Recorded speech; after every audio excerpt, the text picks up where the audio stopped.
Do the rich people cringe and say, don't tell them that, Robert? Yes. Don't tell people what you know. Right. Keep them poor.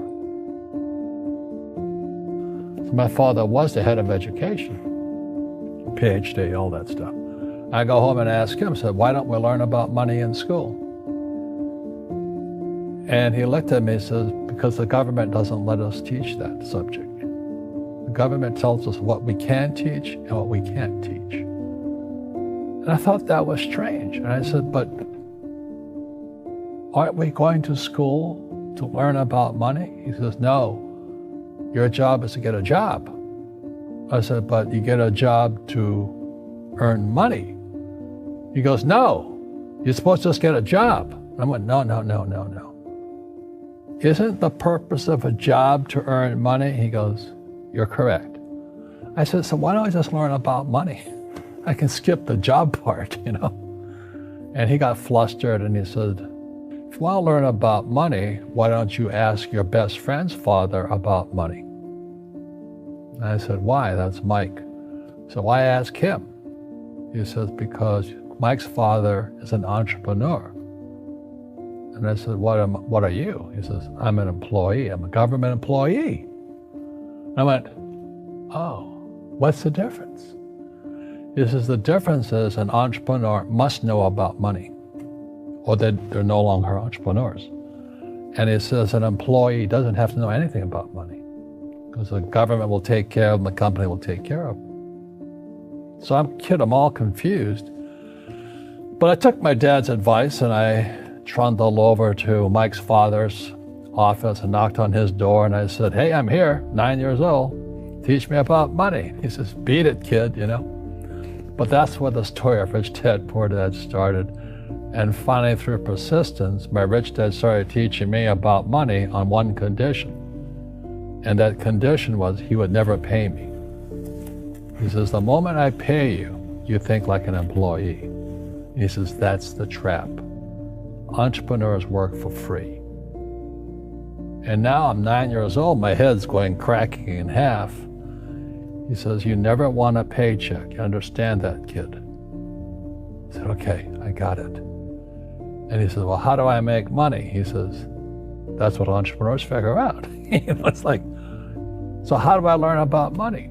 So he would just break out a Monopoly game board. So I would work for free. I'd pick up cigarette butts, and he had hotels and restaurants, and I would clean and do menial tasks. And as I got older, I started getting into office work and marketing and accounting, and I was an apprentice basically, but I always worked for free. And he would teach me about money, but the way he taught me about money was playing Monopoly. And finally one day I got upset. I said, well, when are you going to teach me about money? He says, what do you think we're doing? We're playing Monopoly. He goes, no. What do you think we're doing? We're playing Monopoly. He says, what do you think we're doing? So I don't know. I'm teaching about money. And then that's what, you have one greenhouse. He says, there's many formulas for great success in money. There's thousands of them. But one of the best ones found on the game of Monopoly. It still is today. 4 greenhouses, 1 red hotel. I said, what? He says, one of the greatest ways to acquire great wealth is playing Monopoly in real life. 4 greenhouses, 1 red hotel. But is that all there is? He goes, that's it. And he says, what do you think I'm doing? And I went, I don't know. So then he took me out and he showed me his greenhouses. And 10 years later, when I was 19, I was now in school in New York, and I come back to Hawaii, and Rich Dad had bought the biggest piece of land smack dab in the middle of Waikiki Beach. And when you go to Waikiki Beach today, you'll see the Hyatt Regency Hotel. That was his hotel. Just like the game of Monopoly. Just like the game of Monopoly. Acquired assets and they became bigger assets. He just kept what's called an assemblage, because that property wasn't that big at the time. So he had to buy out all the small guys. Because Waikiki was a little dirt water little town. So he'd buy out this shop owner and buy that shop owner. And it took him a while, but he finally assembled this large piece of property. And then he And he and Hyatt put up this giant hotel. You know, It just sold for $800 million. So that's how I learned about money.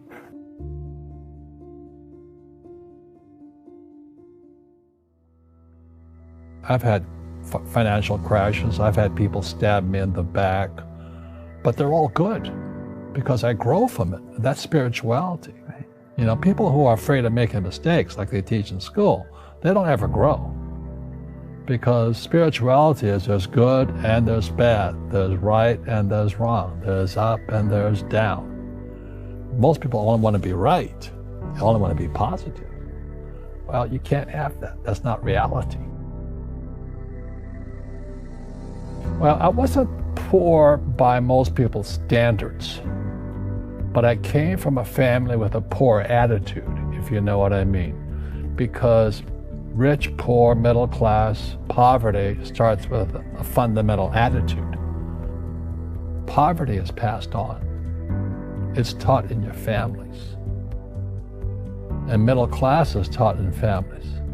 And so the people right now who are sitting at home, who are struggling financially or worried about money or unhappy, they may be making a lot of money, but unhappy with what they're doing, it was probably taught to you.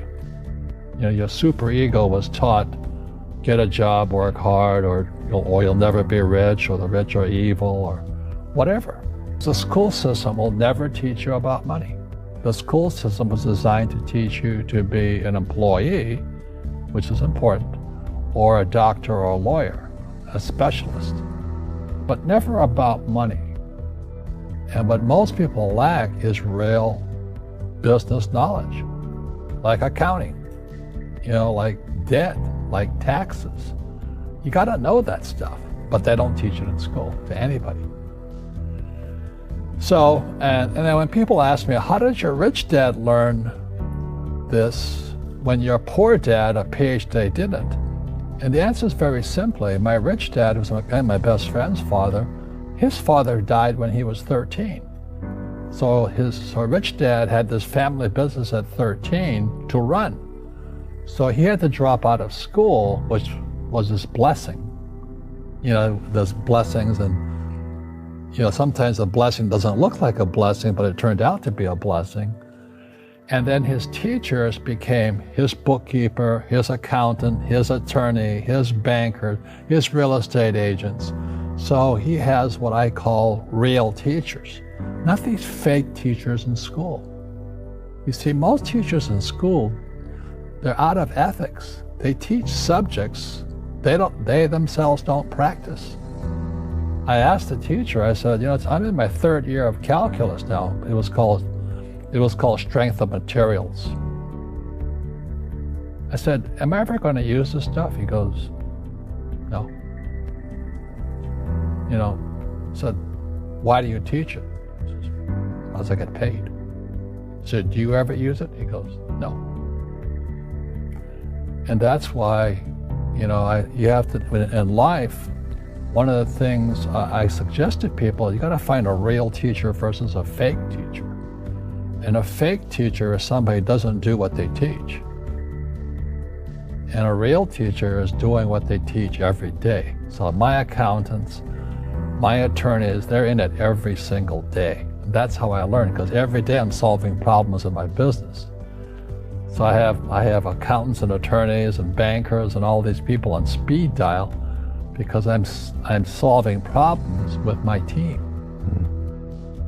I see you giving this knowledge out, and yeah. Do the rich people cringe and say, don't tell them that, Rob? Yes. Don't tell people what you know. Right. Keep them poor.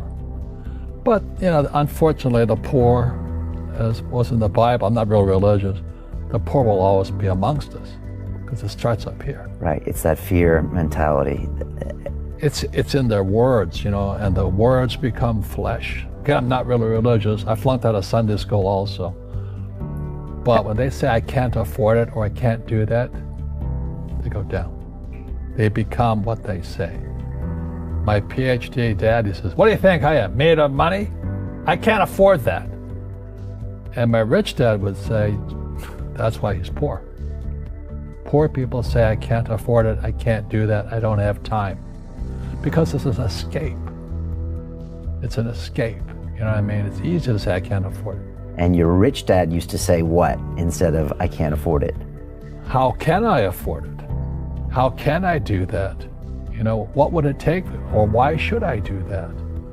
He says that a question opens the mind, a statement closes the mind. See, when you say, I can't afford it, your mind shuts down and you become what you say.